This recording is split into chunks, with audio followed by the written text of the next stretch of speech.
ఒకసారి విజయనగరంలో చాలా రోజులు వర్షం కురుస్తూనే ఉంది. అక్కడ ప్రజలు ఎంతో చింతించారు. గురు బ్రహ్మ గురు దేవో గురు విష్ణు మహేశ్వర గురు సాక్షాత్ పరబ్రహ్మ.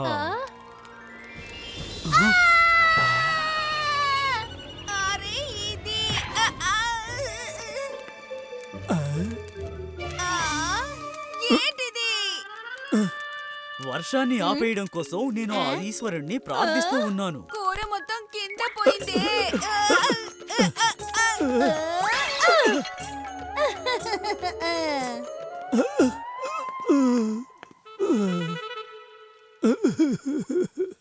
విజయనగరంలో రాజు మాత్రమే కాదు, ఈ వర్షం ఆగిపోవాలని చాలా మంది కోరుకున్నారు.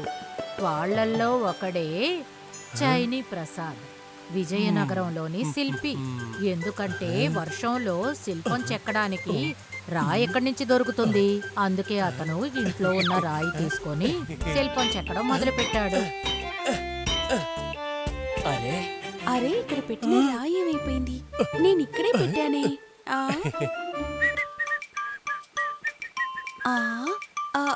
ఏమైపోయిందా రాయి?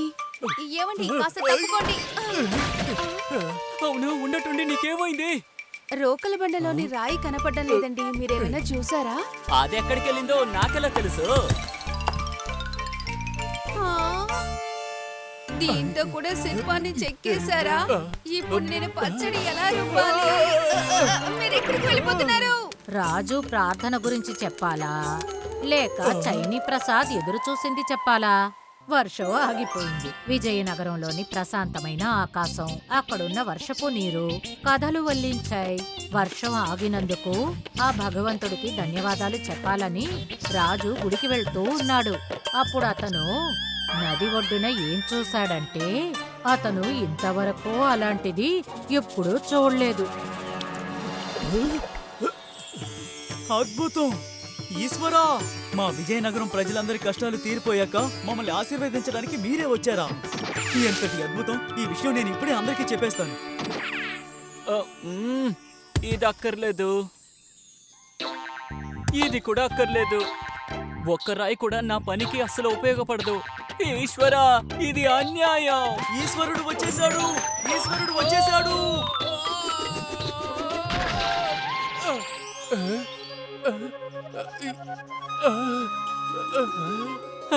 ఇలా అడిగేనా లేదో వెంటనే కనికరించారు దేవుడా. నిజానికి బండ చాలా అందంగా ఉంది. దీని గనక చెక్కానంటే అద్భుతమైన విగ్రహం వస్తుంది. నేను వెంటనే వెళ్ళి నా ఉలిని తీసుకొచ్చేస్తాను. రాజు ఏ రాయి మీద ఈశ్వరుణ్ణి చూశాడో ఆ రాయి చైనీ ప్రసాద్కి శిల్పం చెక్కే రాయిలా కనిపించింది. కానీ ఈ విషయం మామూలు విషయం కాదు. నేను బాగా నీరసపడిపోయాను. వెళ్ళు, నువ్వు కూడా వెళ్ళి విశ్రాంతి తీసుకో.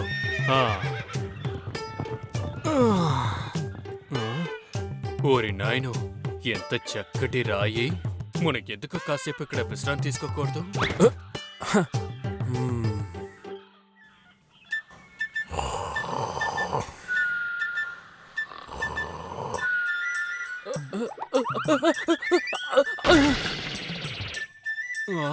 నేను నిద్రపోయానేటే.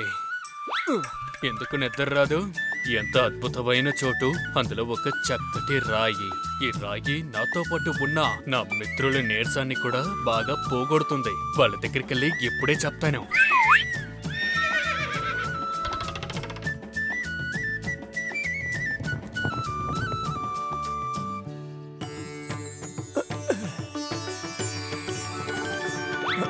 అర్రెర్రెర్రె, కాసేపు ఆగండి. ముందు నేను విగ్రహాన్ని తయారు చేస్తాను, ఆ తర్వాత పూజ చేసుకుందాం. ఇదేమీ రంగు కాదు, ఇది పసుపు. నీకసలు ఏమైంది? ఆ ఈశ్వరుడే ఇక్కడ కొలువై ఉన్నాడు. నీ కళ్ళకి కనపడ్డం లేదా?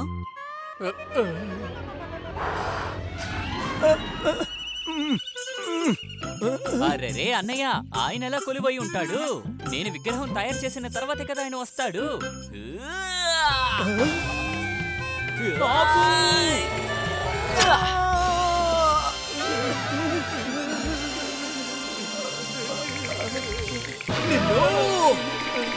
చూడండి అన్నయ్య, ఇంకెక్కడైనా వెళ్ళి గొడవ పడండి. మేము ఈ చోట కాస్త విశ్రాంతి తీసుకోవాలి.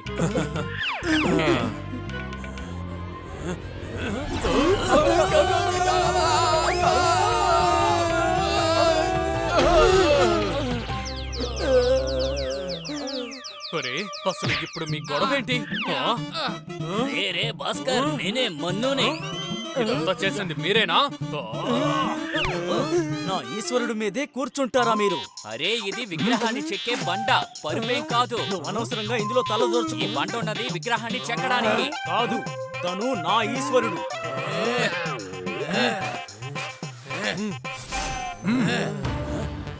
ఇది నా బండ కాదు, నాది. కాదు, ఇది నా బండే. ఇది నీకు సొంతం కాదు, ఇంకో నీకు సొంతం కాదు. ఈ చోటు నాకు సొంతం.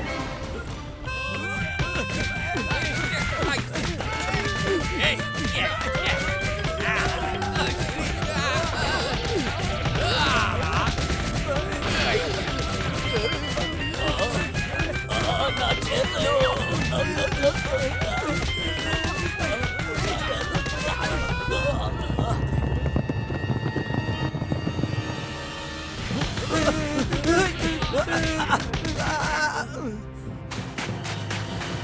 బాజన్, అవును, వీళ్ళందరూ ఎవరు? కొండవాసుల్లా ఉన్నారే. మేము విద్యాధర రాజు గారి సైనికులం. అడ్డు తప్పుకోండి. దారికి అడ్డుగా ఉన్న రాయిని మేము జరిపి పెట్టాలి. నా ఈశ్వరుణ్ణి ఎలా తప్పిస్తారో నేను చూస్తాను. ఈ బండతో నేనే విగ్రహాన్ని చెక్కుతాను. ఇది మహారాజు గారికి చెప్తే మీ పరిస్థితి ఏంటో ఒకసారి ఆలోచించండి. మేము కూడా వ్యాపారులమే. ఇదంతా ఇంకెవరి దగ్గర పెట్టుకో. వెళ్ళు, వెళ్ళి నీ విగ్రహాన్ని ఇంకెక్కడైనా చెక్కుకో. ఇది మేము విశ్రాంతి తీసుకోవాల్సిన చోటు.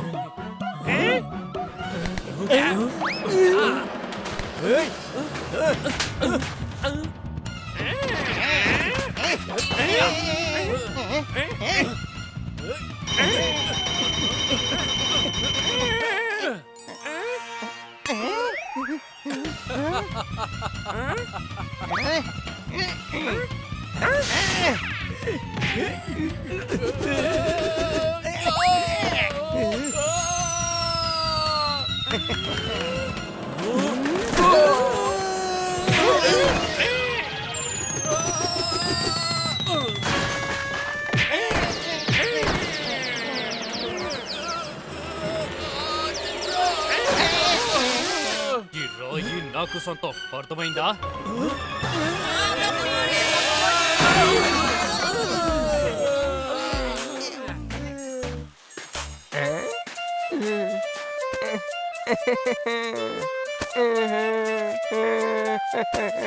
ఏయ్ కేశవ్, నా ఈశ్వరుడి మీద బట్టలు ఉతుకుతావా?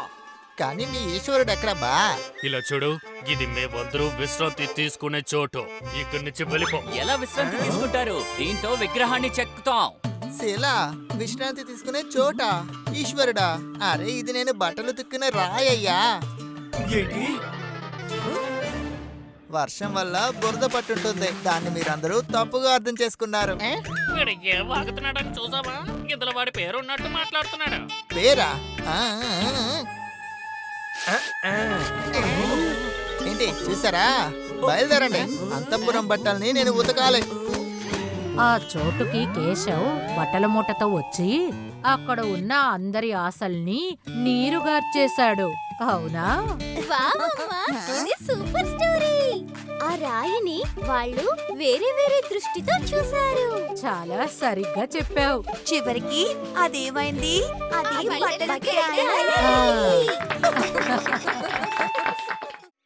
విజయనగరం సమీప గ్రామంలో ఉన్న ఇద్దరు దారుణమైన వ్యాపారులే ఊడంక ఇంకా చేనులాల్. వీళ్ళు వాళ్ళ వస్తువుల్ని విజయనగరం సంతలో వ్యాపారం చేయడానికి ఏర్పాట్లు చేస్తూ ఉన్నారు. ఇదిగో అడవి ఆకలు. ఇదిగో నా మరకలు వంటిన దూది. దీని మీద శుభ్రపరిచిన కంబలి. అడవి ఆకుల పైన ఈ తమలపాకుల్లో.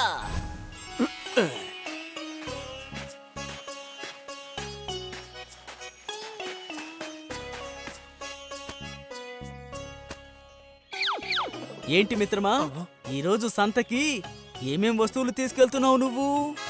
ఈసారి నేను అద్భుతమైన తమలపాకులను తీసుకెళ్తున్నాను.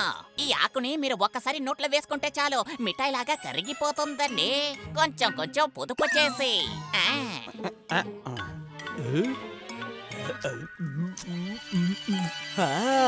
అద్భుతం. అదంతా సరే గాని మీ మూటలో ఏముందో చెప్పండి. అరే అడగకు మిత్రమా, అడగనే అడగకు. దీని నిండుగా ఏమున్నాయి అంటే ఇందులో ఉన్నవన్నీ సంతకు వెళ్ళాయి అనుకో. సంత మొత్తం వాడి వేడిగా ఉంటుంది. అంతలో లోపలే ఉందండి. అనేక చలి ప్రాంతాల్లో గొర్రెల నుండి తీసిన పట్టు.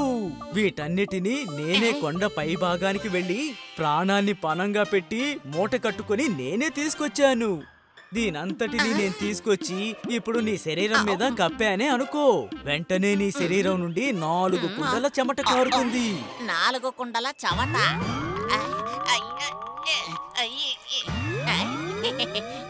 తమలపాకుల ధర ఎక్కువగా ఉన్నందువల్ల చేను ఉడంకాకి ఒక బంగారు నాణెం విడిగా ఇచ్చాడు.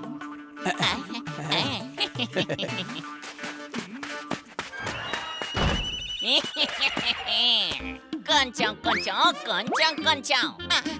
ఏంటిదే? దూదే. పైన మాత్రమే మంచి దూది ఉంది, మిగతాదంతా అస్సలు పాలేదబ్బా. అరే ఏంటిది? నేనే వాణ్ణి మోసం చేశానుకున్నాను, కానీ వాడు కూడా. ఈ దూది నేనిచ్చిన అడవి ఆకుల కంటే బానే ఉందిలే. అంతేకాకుండా నాకు బంగారు నాణం కూడా దొరికింది. లేదు, కొన్ని తమలపాకులు, మిగతావన్నీ చెత్త ఆకులు. మోసగాడికే మోసమా? నేను నిన్ను వదిలిపెట్టను. నా నాణేలు తీసుకోవడానికి వస్తున్నాను ఉడంకా. మోసం చేసే వ్యాపారి, ఇప్పుడు మర్యాదగా బయటికి రా. అరే నేను ఎప్పటి నుంచో బయటే నుంచున్నాను, అలాంటప్పుడు నన్ను ఎక్కడికి బయటికి రమ్మంటున్నావు? కొంచెం కొంచెం పొదుపు చేసి. ఏ మోసగాడా, ఆ తమలపాకు రంగు మారినట్టే నువ్వు నీ బుద్ధి మారుస్తావా? చూడ్డానికి ఒకలా, తినడానికి మరొకలా. ఇప్పుడే నేనిచ్చిన నాణ్యాలు నాకు కావాలి. నీ బంగారపు నాణాలా? అంతే కదా. అరే నేను ఈ బావిలో ఉన్న బురదని ఎందుకు బయటికి తీస్తున్నా అనుకున్నావు? నీకోసమే. ఇందులో దాచిపెట్టిన పూర్వీకులు పెట్టిన బంగారాన్ని ఎందుకు వెతుకుతున్నా అనుకున్నావు? నీకోసమే. ఇప్పుడు నువ్వు గనక నాకు సాయం చేసావనుకో, దొరికే బంగారంలో సగం నీకు ఇచ్చేస్తాను. ఈ చేనుని మోసం చేయడానికి పథకం ఆలోచిస్తున్నావా ఏంటి? అరే తమలపాకుల మీద ఒట్టేసి చెప్తున్నాను, కొంచెం కొంచెం పొదుపు చేసి. ఏంటి? నిధులా? మంచిది, చాలా మంచిది.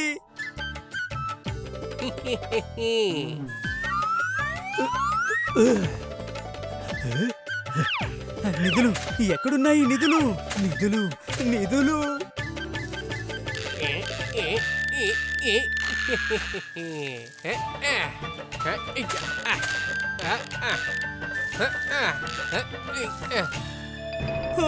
నేను బాగా అలసిపోయాను. ఒకవేళ మళ్ళీ నన్ను మోసం చేస్తున్నాడా?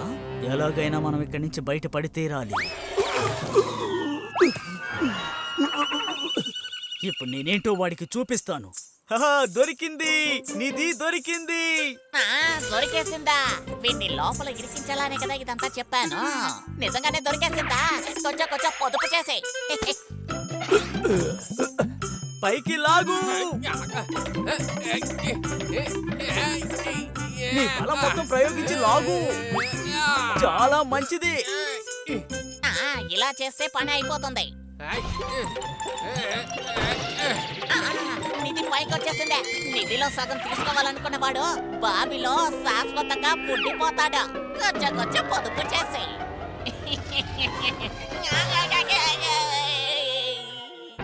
అరే ఏంటి నువ్వా? నిధెక్కడుందయ్యా? నువ్వు నన్ను మోసం చేసేసావు. కొంచెం కొంచెం పొదుపు చేసి. తమలపాకులకు బదులుగా పిచ్చి ఆకుల్నిచ్చింది నువ్వు. నన్ను మోసగాడు అంటున్నావా? నా నాణ్యాలు తీసుకోవడానికి నేను మళ్ళీ వస్తాను. రేపు సాయంత్రంలోగా నా నాణ్యాలు నాకు ఇవ్వలేదు, నేనేం చేస్తానో నాకే తెలీదు. కాని చేను ఓటమిని అంగీకరించలేదు. ఈ రోజు నేను వాణ్ణి ఊరికే వదిలిపెట్టను. ఏయ్ మోసగాడా, బయటికి రా. చేను వచ్చేసాడు. ఏం చెయ్యాలో నీకు గుర్తుంది కదా?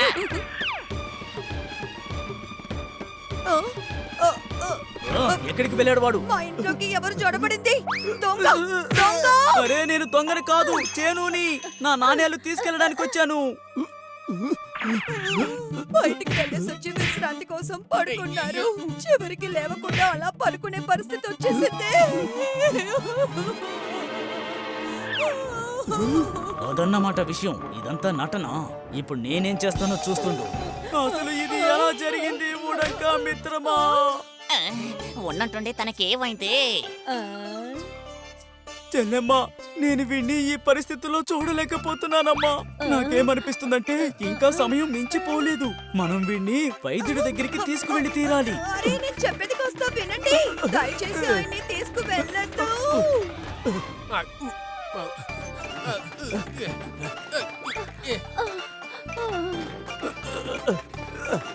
అరే రే, వీడు నన్ను అడవి మార్గంలోకి తీసుకువెళ్తున్నాడు. ఎక్కడికి తీసుకెళ్తున్నాడో? రాత్రిపూట ఈ అడవిలో నాకు చాలా భయంగా ఉంది. భూతం, భూతం. అరే ఇప్పుడు ఏం చెయ్యాలని చెప్తావు? నగరం లోపలికి వెళ్ళి అందరి దగ్గర చిక్కుకోవాలని చెప్తావా? భూతం కంటే కాపలదారులు ఎంతో మేలు. కాపలదారులు దండించి మనల్ని వదిలేస్తారు, కానీ భూతం వదలదే. ఉండు, నేను వస్తాను. నీకిప్పుడు బాగుందా? ఇప్పటికైనా పైకి లే మోసగాడా. ఇక నీ నాటకం నా దగ్గర చెల్లదు. వీడు భూతాన్ని నిద్రలేపడం గురించి మాట్లాడుతున్నాడు. నీ అంతటా నువ్వు పైకి లేవలేదో నిన్ను లేపడానికి నా దగ్గర చాలా మార్గాలున్నాయి. ఇప్పుడు వీడు ఏం చేస్తాడో ఏంటో? అలాగా అయితే వెళ్ళి గొయ్యిలో పడు.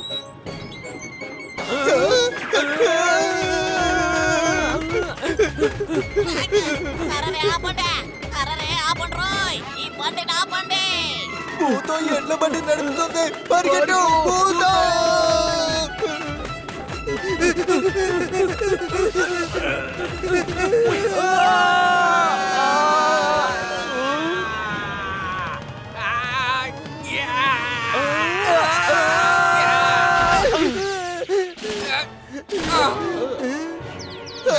పరిగెట్టు! పడిపో! ఇప్పుడు వచ్చావా నువ్వు నా దారికి? వామ్మో! అరెరే, అసలైన నిధిని మనం చేజిక్కించుకున్నాం. ఇదిగో, ఇది నీ సంచే. ఆ తర్వాత ఇది నాకు. తర్వాత నీ దగ్గర తీసుకున్న బంగారపు నానా.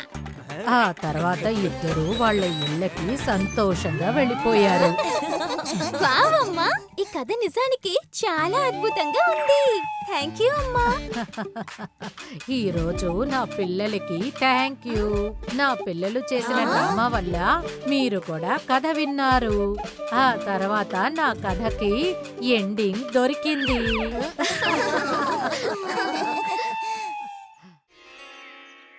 ఒకానొకప్పుడు విజయనగరంలో ఉన్న బబ్బన్ అతనికి అనారోగ్యం చేసింది.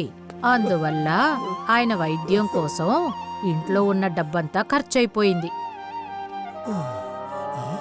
ఇంట్లో ఒక ఆవు మాత్రమే మిగిలింది. దాన్ని అమ్మి బబ్బనికి మందులు మాత్రలు అన్నీ కొనొచ్చు. బబ్బన్ నిర్మల దాన్ని అమ్మడానికి ఏర్పాట్లు చేశారు. బబ్బన్ భార్య చాలా నిజాయితీపరురాలు. బజారుకి వెళ్లి ఆవుని అమ్మాల్సి వచ్చినప్పుడు బబ్బన్ ఆమెకు నచ్చజెప్పి పంపాడు.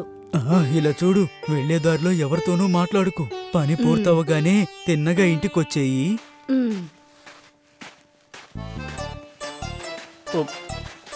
నమస్తే అత్తయ్య. అరే, అత్తకి ఏమైంది? పట్టించుకోకుండా వెళ్ళిపోయింది. ఏమైందో ఏంటో.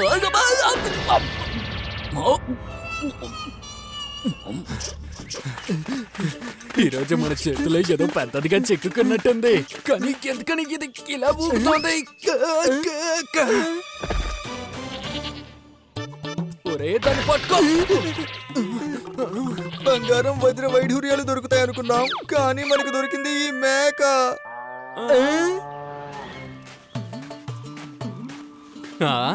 ఇప్పుడు ఈ మేకని ఎలా ఆవుగా మారుస్తానో కాస్త వేచి ఉండి చూడు. నిర్మలా చేతిలో ఆవు ఉంది. ఇక మూంగి దగ్గరైతే దాన్ని పొందడానికి కావాల్సిన పథకం ఉంది.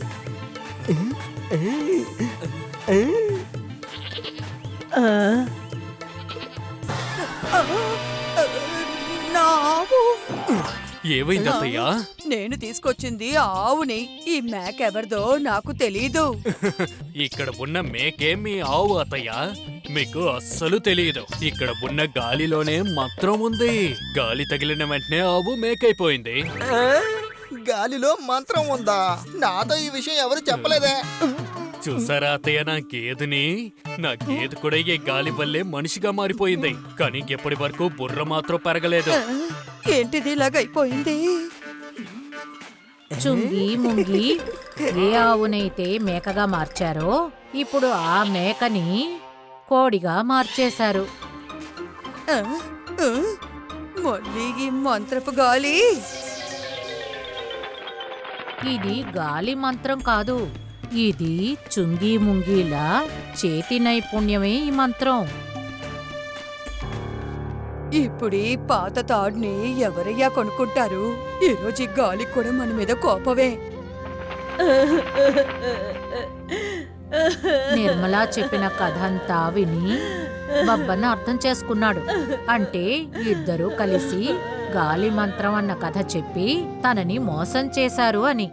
ఆ తర్వాత మరుసటి రోజు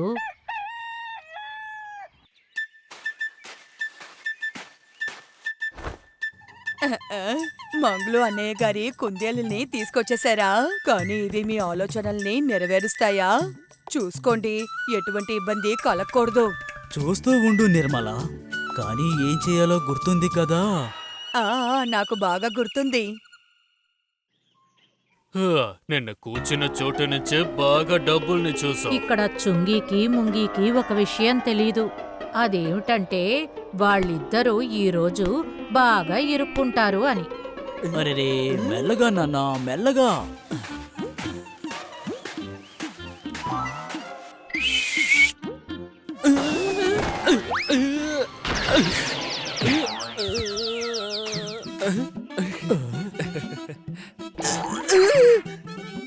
అరే కుందేలు, అవును, నిర్మల చెప్పిన ఆనవాళ్ళని బట్టి చూస్తుంటే వీళ్ళిద్దరే ఆ ఇద్దరై ఉండాలి. అరే మావయ్య, ఈ కుందేలు ఎంత అందంగా ఉంది. దీన్ని మీరు ఎక్కడికి తీసుకెళ్తున్నారు? ఇది కుందేలు కాదు, నా హృదయంలోని ఒక భాగం. ఆరోగ్యం బాగోలేదు కదా, అందుకే దీన్ని అమ్మడానికి తీసుకెళ్తున్నాను. నేను ఏం చెప్పినా ఇది వింటుంది. చెప్పేది వింటుందా? అవునవును, ఇది నాతో పాటు ఆటలాడుతుంది. దీని చెవులు పట్టుకొని లాగాను అంటే దీనికి చాలా చాలా ఇష్టం. దీన్ని ఒంటి చేత్తో ఈ విధంగా ఎత్తుకొని ఓ తిప్పుతాను కూడా. ఇలా చేస్తాను, ఇంకా ఇలా చేస్తాను కూడా, ఇంకా ఇలా కూడా. నాకు ఎలా ఇష్టమో అలా చేస్తాను తెలుసా. అది సరే, ఈ కుందేలు గుండెలో ఒక భాగంగా ఎలా ఉండగలదు? ఇప్పుడు వీడికి చెప్పండి. ఇది మీ మాట వింటుందని మాటలతో చెప్తే కుదరదు. నిరూపించి చూపించండి. ఇప్పుడే నిరూపిస్తాను. ఇలా చూడు చీకు, నువ్వు మీ అత్తయ్యకి చెప్పాలి. బంగాళాదుంప వేపుడు, పాయాసం, ఇంకా పూరీలు చేసి పెట్టమను. నేను అతిథుల్ని తీసుకొస్తానని చెప్పు.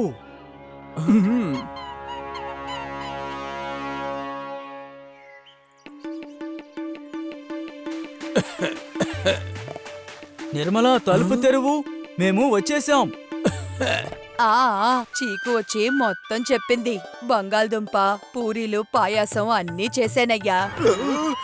నిజంగానా? ఈ కుందేలు నిజంగానే తెలివైనదే.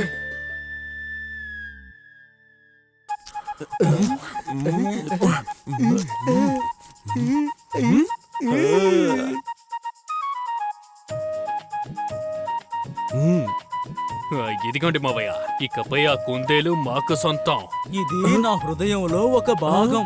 ఇది వెలకట్టలేనటువంటి ఒక జ్ఞాపకార్థం. అయితే ఇది కూడా పెట్టుకోండి. కుదరదయ్యా, కుదరదు. ఇది నాకు సరిపోదు.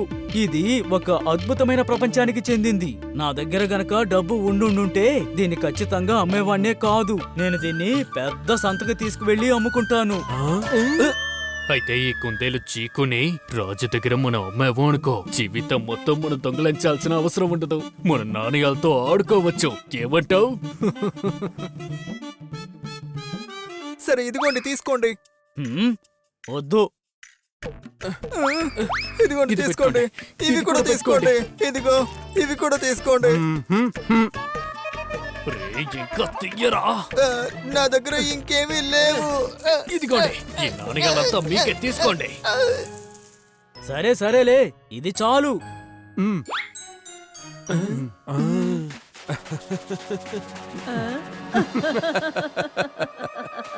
మనం కష్టపడి సంపాదించింది ఈ కుందేలు కోసం అలా ఇచ్చేసారేంటి? నీకంటే దీనికి తెలివెక్కువ. లెక్కల్లో సరిగ్గా ఉంటుంది, డబ్బుల విషయంలో కూడా. చూడు, వెళ్ళిపోయిన డబ్బులంతా ఎలా మన దగ్గరకే తిరిగి వస్తుందని. చీకు, వెళ్ళి ఆ మావయ్య దగ్గర చెప్పు. 10 నిమిషాల్లో మా నాణ్యాల్ని ఆయన తీసుకురాలేదంటే ఆ తర్వాత మేము వస్తాం. వచ్చి ఆ నాణ్యాల్ని దొంగిలించుకుంటూ వెళ్ళిపోతాం.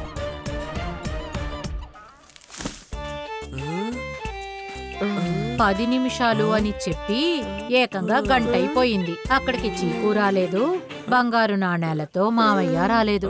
అప్పుడే వాళ్ళకి అనుమానం వచ్చింది, వాళ్ళిద్దరినీ బబ్బన్ మోసం చేశాడని. మావయ్య, మర్యాదగా బయటికి రండి. ఏమైందయ్యా? ఏమైనా మర్చిపోయారా? ఈ తెలివిని ఉపయోగించకండి. మాకు మేమిచ్చిన నాణ్యాలు తిరిగి కావాలి. ఇదిగోండి.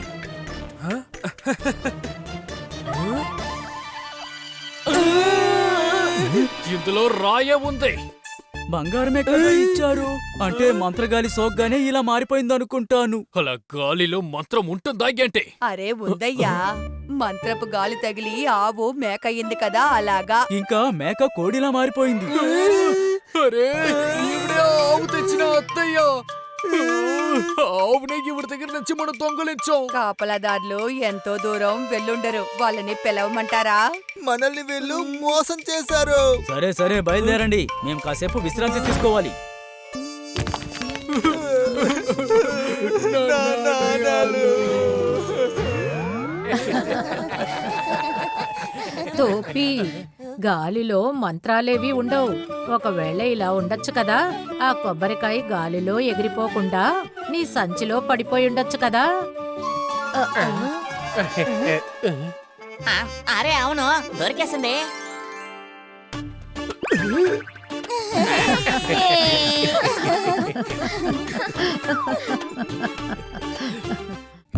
If you like this video, subscribe to our channel Murthy Media.